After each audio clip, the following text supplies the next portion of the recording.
What's up, guys? How y'all doing? Welcome back to another vid. I'll try to keep it a bit short this time, since even though the saying "aged like a fine wine" exists, that only applies if you're aging something good and not my store brand grape juice level vids. Okay, so for this I gotta give you some context real quick, since otherwise it doesn't make a whole lot of sense. Last year I was on a club volleyball team, and we had this one big volleyball tournament all the way in Florida over the summer. The entire team was staying in one hotel, and some parents had rented cars to drive us over to the convention center where this was all happening. It's only like a mile or two away. Keep that in mind. The flight over there was a whole nother thing, especially because some people got airsick. Imagine, couldn't be me. Okay, maybe it was me. But once everyone got there and checked into the hotel, things seemed fine. So to set the scene even more, there's this one guy on the team with me. You might hear him in some of my other vids, and we both play a lot during these tournaments. Now I know that sounds like a good thing, but these usually last from a time of like 7 in the morning to 8 or 10 at night, playing volleyball the entire day in between.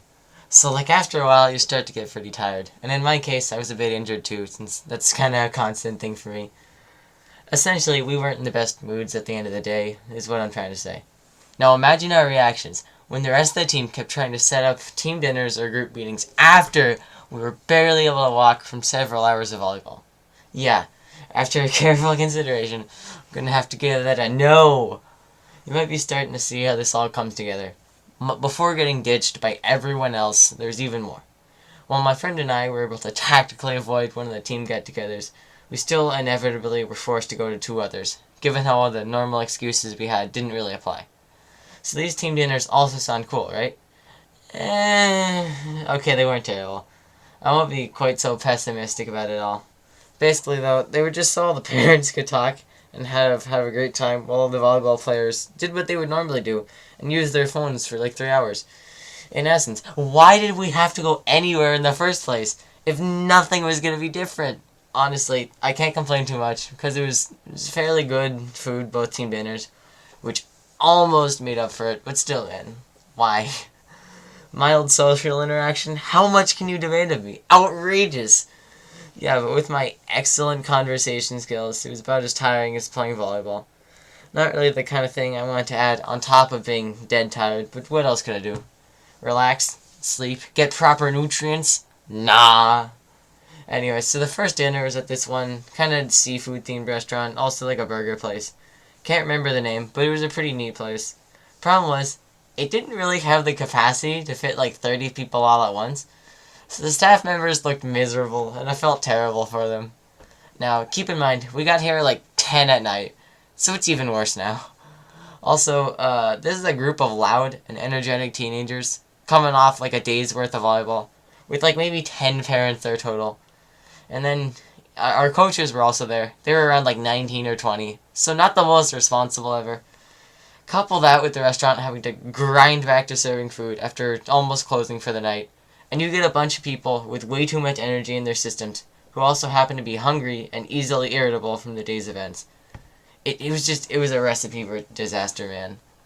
Okay, but honestly, it was actually really hilarious. We all split into 3 tables, 2 for players and coaches, and 1 with all the parents, just to like drink alcohol and chill.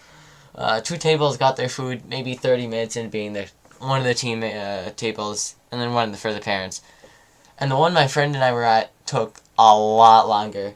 And by that I mean, while everyone else had already gotten appetizers, eaten, gotten their food, eaten, gotten dessert, and finished that, we hadn't gotten anything yet. Again, I'm really not trying to blame the restaurant here. They did an amazing job given the chaos unfolding in front of them. But that just meant that my table erupted into like hangry tribal feuding and some petty middle school arguing as the dinner went on.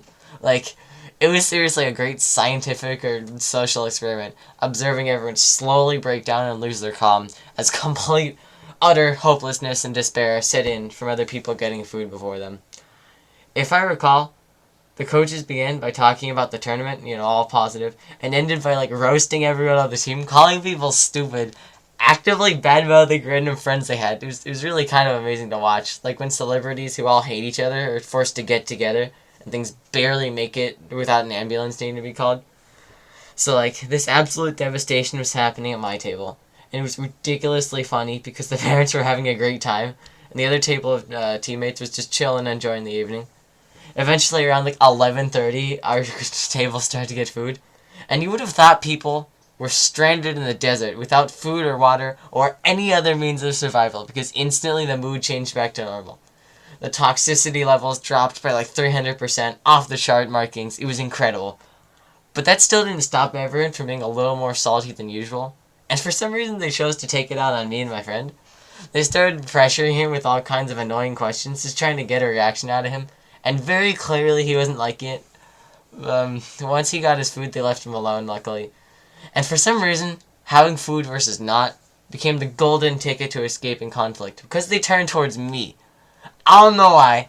It was like the reverse of a pack of ravenous wolves. They attacked the one person without food at that point.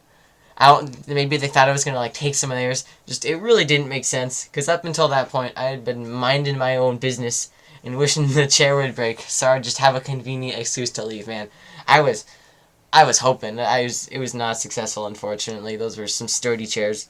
To wrap it all up, I got my food at like 11:55. Pretty sure everyone eats dinner then. It was pretty good, and I speedran eating it in like 5 minutes, so I wouldn't be left behind as everyone else went outside for a group photo. That should have been my first clip. But I mean, come on. How was I supposed to know that? Now comes the good point, where you probably weren't waiting for, but I'll tell anyway. So it's the last day. The tournament just ended. We're flying out tomorrow, so, not the end of the world. No rush, time constraint type stuff. But, I'm tired. And people are leaving the convention center. My mom had left earlier to help set up a team dinner in the hotel lobby. And my friend was staying with us, so our only option of getting back to the hotel was by car. Now, if you'll remember, some parents had rented cars and were, like, ferrying kids back to the hotel for another team dinner.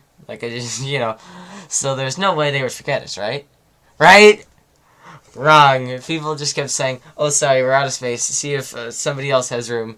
Until literally every other team member and their parents had dipped, leaving us stuck there. Now, I don't drink black coffee. I don't drink coffee in general. But I could taste the bitterness at that moment. And it was nasty, man. So at that point, it's me and my friend, alone in an almost barren convention center. Like, I saw like maybe one other person there. It was, everyone had cleared out, struggling to walk and carry our stuff from volleyball, and exhausted and mildly frightened at what we would do next. Like, there was some like dimly lit areas that looked like we were getting stabbed. Man, it was like a horror movie thing. I was very nervous, all things considered. Yeah. So you could say I was a little mad, come on, people. What you just left us there? Thanks. Thankfully, we knew a route back to the hotel by walking, since like a day or two previously we'd gone back with our mom that way. However, that had been in broad daylight, with a few other people, and this time it would have to be in the smothering darkness of humid, sticky summer Florida. Seriously, it was like pushing through liquid spiderwebs, and my lungs felt like I had pneumonia. How is that something people actively spend millions of dollars on? I mean, I guess it's good cardio.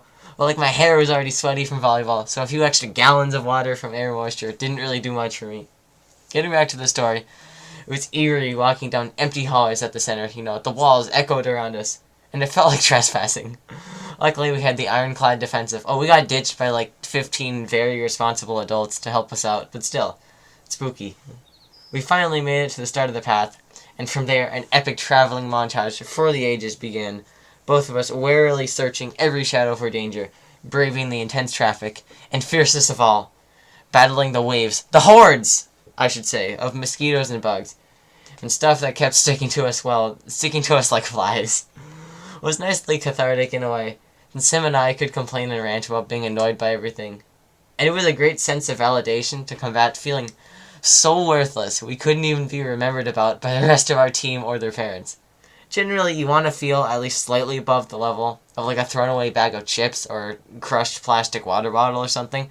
Because I promise, whoever you are, and I'm not joking here, you are absolutely more important to somebody, and maybe even me, and you hold more worth than garbage.